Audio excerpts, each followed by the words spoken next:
People should not drag me. This is what me I'm saying.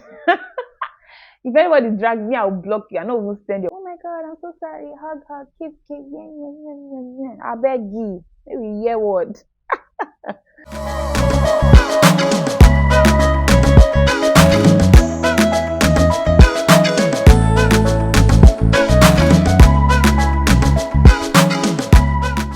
Hi guys, welcome back to my channel. If it's your first time on my channel, where have you been? Please don't make it your last. Subscribe to my channel so you can watch other videos when I post.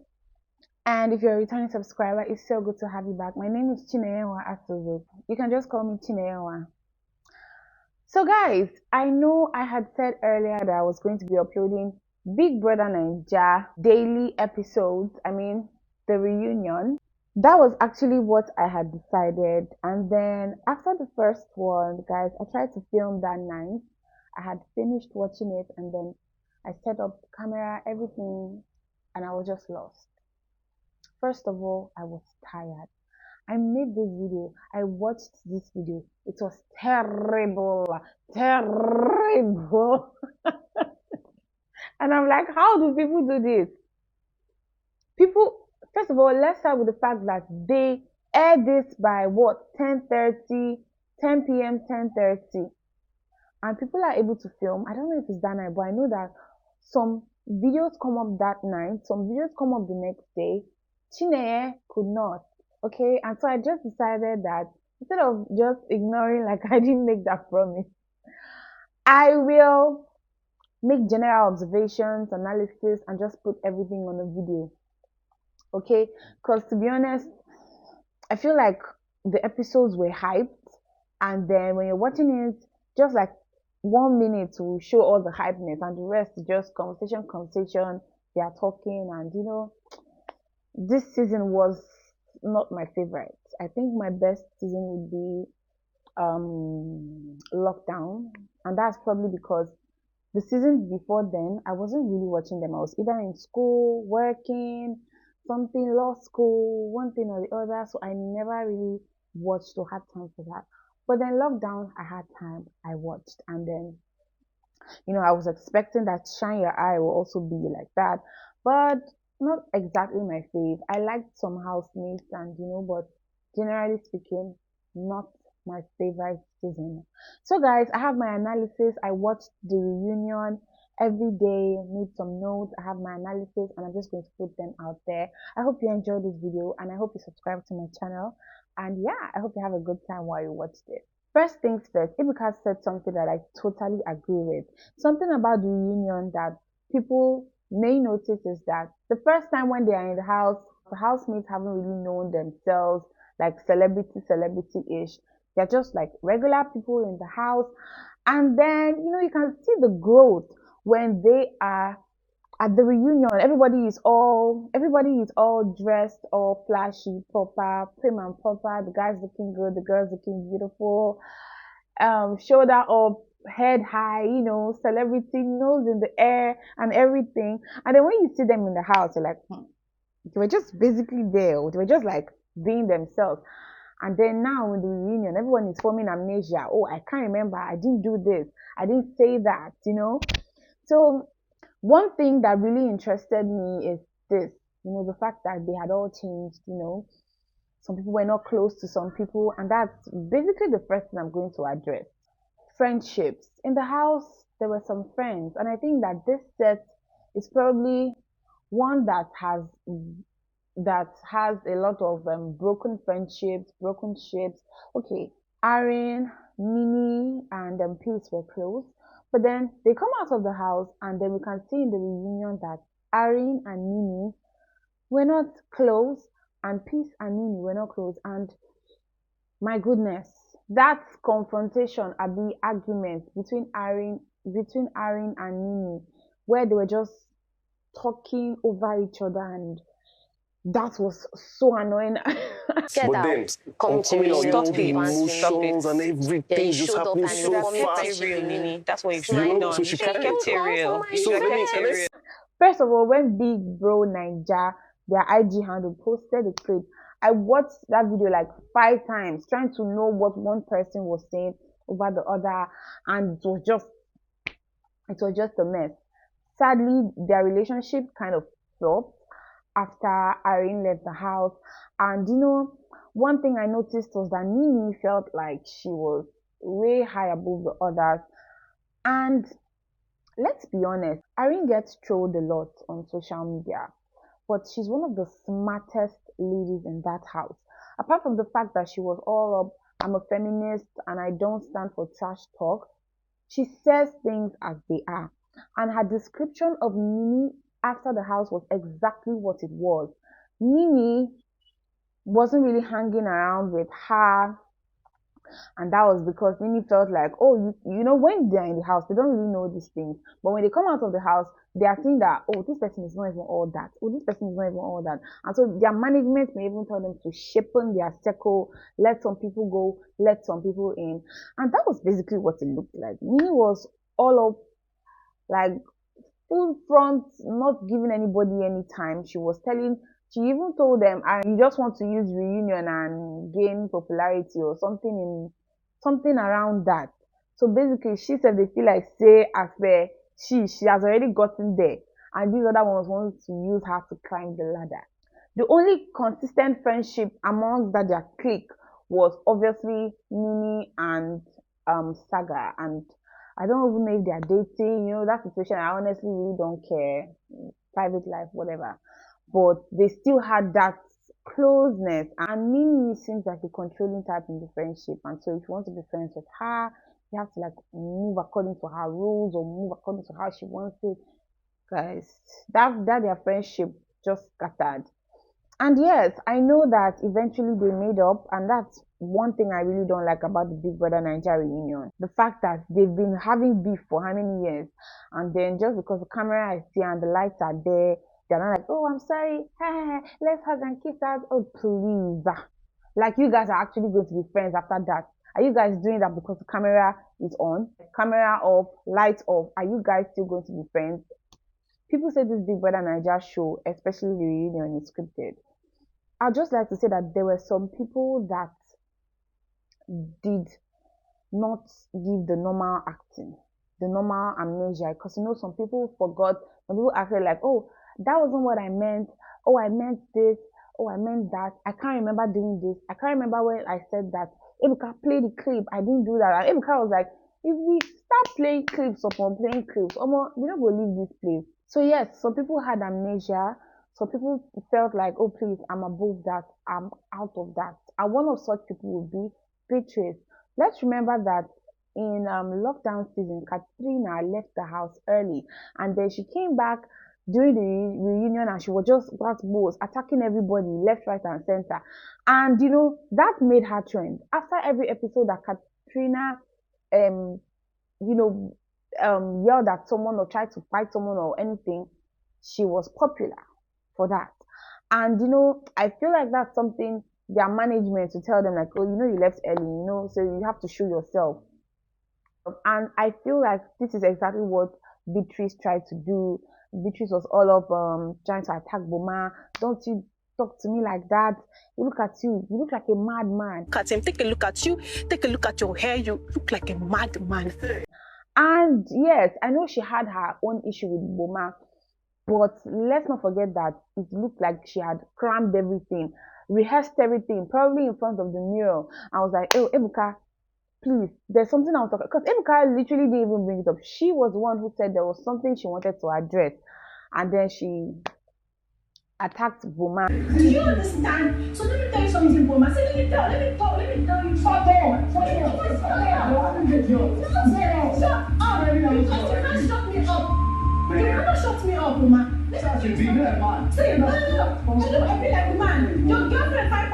Before she attacked Boma, Boma had his own issue with Angel. They went back and forth. He apologized. They hugged it out. And then we were like, oh, okay, this is a different side to Boma. He's being remorseful and everything. And then just like that, Beatrice attacked. And then the real Boma comes off again. And we're like, of course, what were we thinking? This is Boma. This is who he is. He attacked ladies. He doesn't even care. Okay? And I feel like he's just the kind of guy that comes with the energy you bring. So if you're coming to him, and you're being defensive, he's definitely going to be defensive. And Beatrice did that with Boma, and then Beatrice also did that with Maria. Guys, I'm going to be really honest with you. I don't even have any favorites in this season. My favorite was Wife Money, even till he won. But I don't know. I know he does other things, but he goes on live shows a lot, and guy, I don't even know how to explain it. But let me just say that I don't have any favorites. So I'm literally saying this from a neutral position. Beatrice's attack on Maria was just cringe worthy. Guys, that was cringe.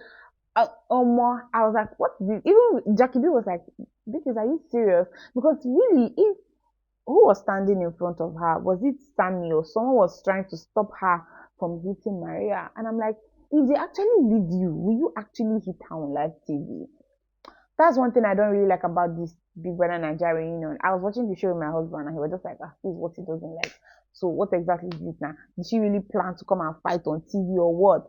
And I just feel like when a housemate is very quiet at home, and then they come out of the house and they realize, oh, I wish I had a second chance. But oh, I may have a second chance during the reunion. During the reunion, I'm going to attack everybody that attacked me. I'm going to throw stones. I'm going to fire. I'm going to give it.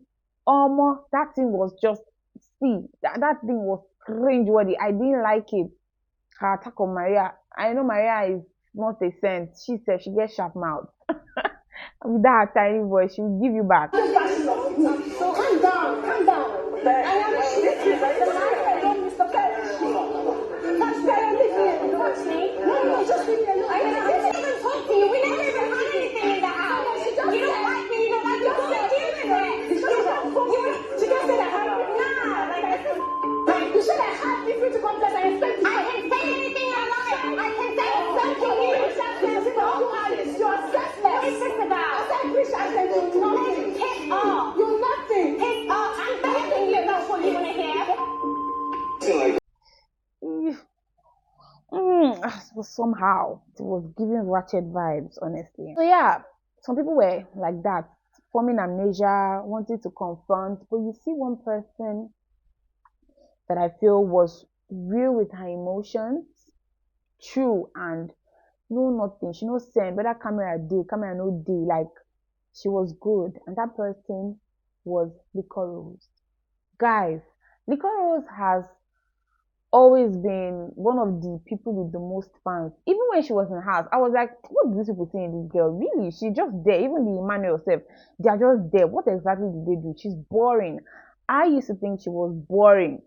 So I'm not saying this because I'm a low-key Liquor Rose fan, or I'm trying to. No.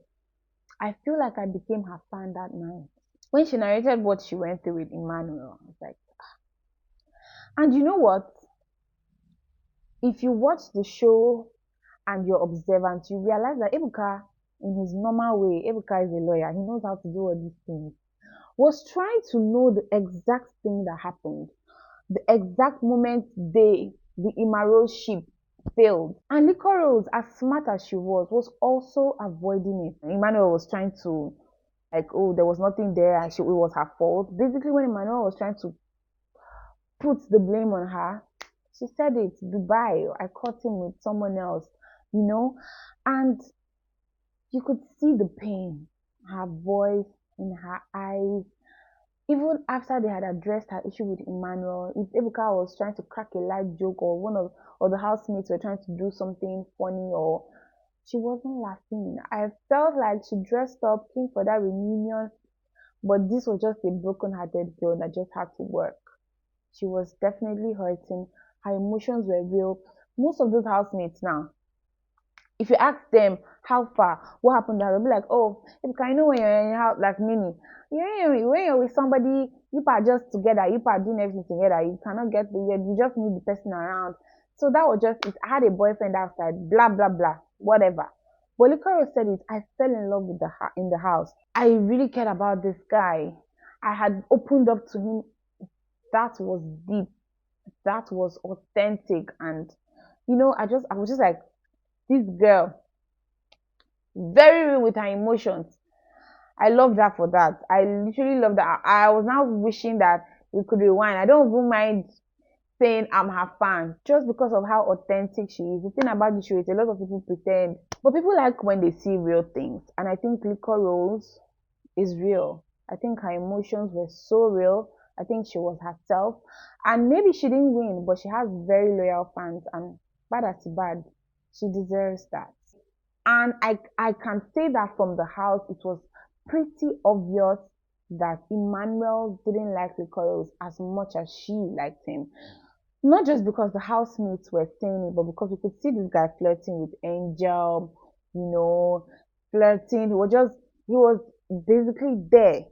Emmanuel and Rose seemed to have a ship, right, in the house. But you would see that Saga and Nini, who were just friends, quote and unquote, had more connection. Let's just say Saga cared more for Nini than Emmanuel cared for Rose. And let's not forget that Emmanuel, the first night they came into the house, Emmanuel was telling the guys, oh, I know her. Oh, I even followed her on Instagram a bit. I liked her picture. She's popular. And that was just, oh, okay, because of this, I'll be close to her. People form ships because of the alliance. Like, if one party is popular, it's just should I even call it a parasitic relationship, because you're not really bringing anything apart from fine boy looks. So I felt like he stuck to the curls, and if he saw that he was up for eviction and he didn't leave the house, then of course, his strategy is working. Ships with the girl that seems to be popular. And it was disrespectful. It was disrespectful when you watch the clips. It was disrespectful the way he was flirting with Angel. And even Angel and I think Beatrice had talked about it.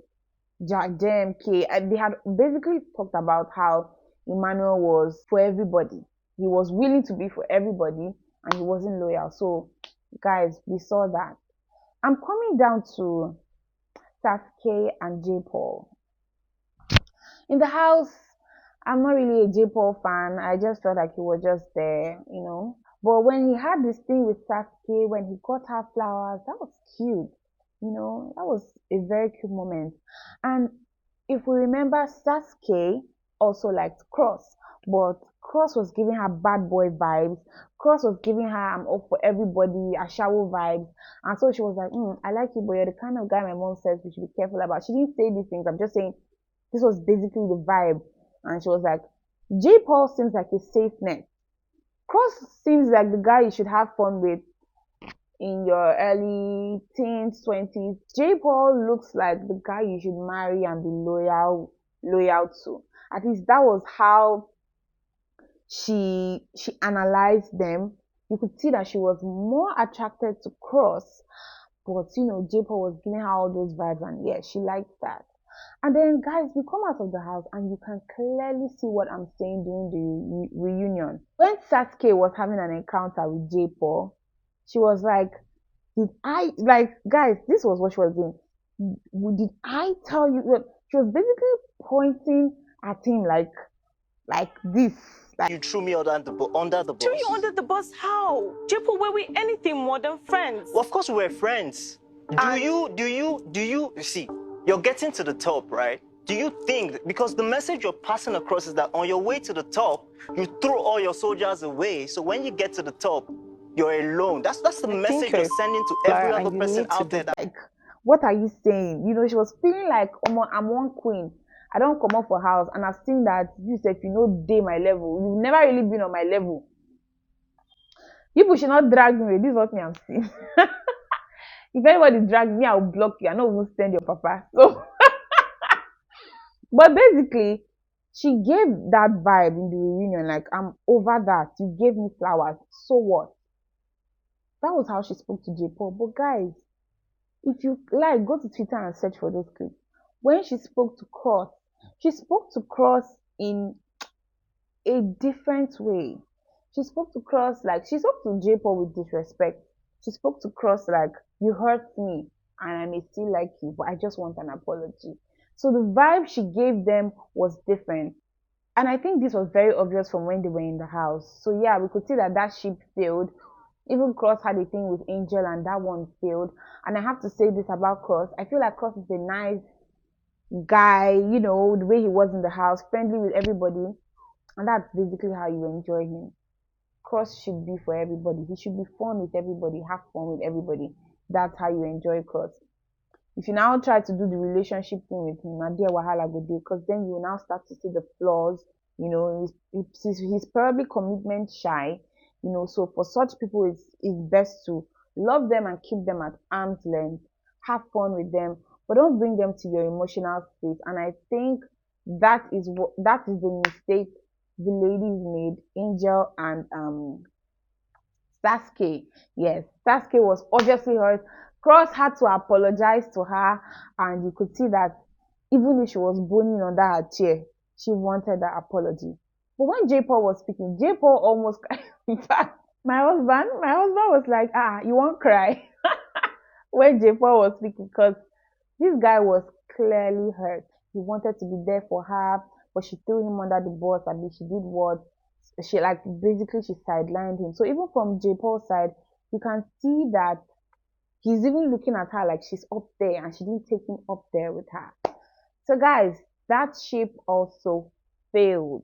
Jackie B and Michael, they said they didn't date, they were friends, right? Cool.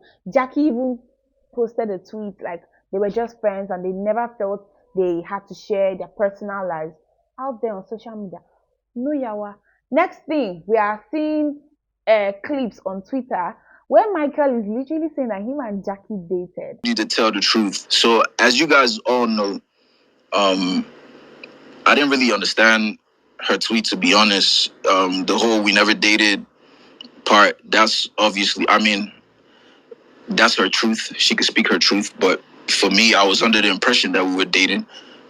We dated. We saw what it was. Everything I said coming out the house, I was being sincere. And the relationship ended because I think they wanted different things. I'm like, why is it now Loki? Why are you not saying you guys know date? That's people's concern. We don't really care. New season is coming up. Everybody is looking forward to new season. But basically, this is what I'm trying to talk about. Like during the reunion, people pretend, people lie, people form like they can't remember. Only few people are real with their emotions. Another thing I noticed is that they didn't really say much about Maria and Pere and White Money's encounter, the fight and everything. And I was of the opinion that they will show that like maybe the last episode, they are saving the best for the last, but they didn't. And I felt like that was shady. I mean, the wild card thing was a big thing in the house. It brought a lot of issues. It was basically what even made that season kind of interesting.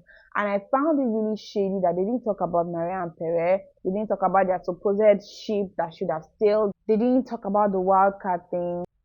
And there have been rumors allegedly that these people may have paid to get into the house through the wild card situation, and they didn't want to talk about it because they didn't want to expose themselves. I really don't know the scandal or whatever it was behind that, but I found it shady that they didn't speak about it. People call such people like Princess, Earrings, and some other people, they call them the wasted slut.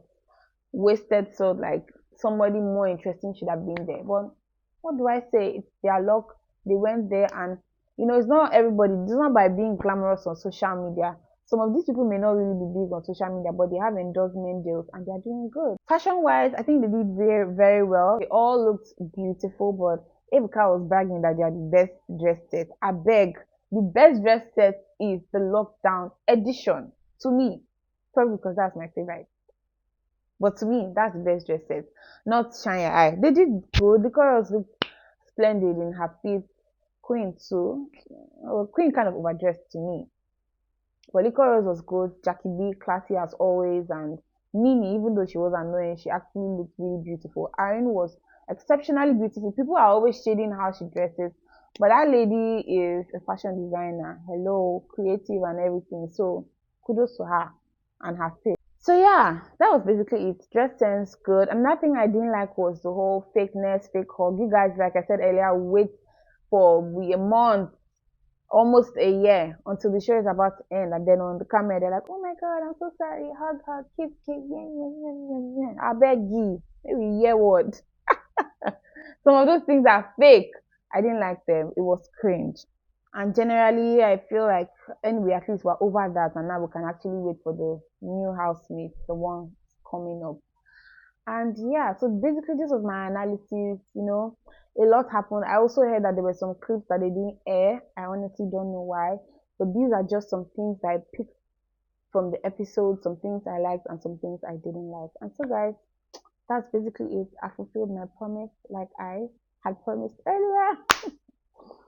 And yeah, so look out for other shows because I'll be reviewing other shows eventually. And yeah, I hope you liked this video. This is my first time reviewing the show. And when the new season starts, by the grace of God, I'll also be doing things. So till I come your way next time, it's Chinaya Anoka. It's Chinaya Asuzo. Chinaya. Guys, I'm trying to get used to this name. We know it's the marriage. Anyway, till I come your way next time, it's Chinaya.